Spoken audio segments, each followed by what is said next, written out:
qof kasta oo inaga mid yahay waxa uu isticmaalaa mobile qof kasta oo qaangaara oo geeyiga Soomaaliyeed ku nool waxa uu leeyahay maanta mobile kaas oo ka isticmaalo dhammaan baraha bulshada haddaba waxaad ka soo qaadaa waayay mobile-ka aad sidid haddii aad ka daawatid dhammaan waxyaabaha xun oo dhan ee ka hor imanaya anshaxa diinta dhaqanka suuban sumcadaadan hoos u dhigay sideen wada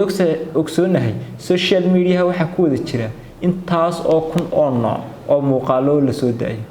intaas oo kun oo nooc oo muuqaalay waxay ka sheekeynayaan hagaajinta nafta waxay ka sheekeynayaan dhiirigelinta waxay ka sheekeynayaan aqoonta waxay ka sheekeynayaan cilmiga diiniga waxay ka sheekeynayaan cilmiga maadiga waxay ka sheekeynayaan jidhiska iyo qalbi dhiska iyo muxuu ahaay horumarka qofka bini'aadamka aakhiriya adduunba u gaari karo sidoo kale taa waxa barbar socda waxa jira kumanaan kun oo muuqaal oo iyaguna soo gudbinaya anshax xumo dhaqan xumo muxuu ahaay iyo mustaqbal xumo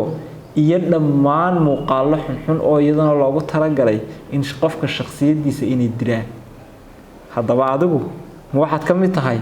dadka maanta daawanaya ee waqtiga iskaga lumiya dhammaan muuqaalada anshax xumada soo gudbiya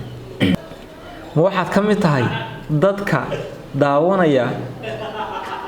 muuqaalada aadka u xun ee aan noloshaada iyo naftaada iyo aakhiradaada iyo maalkaaga iyo mustaqbalkaaga iyo waqtigaaga midna aan waxba ku soo kordhinay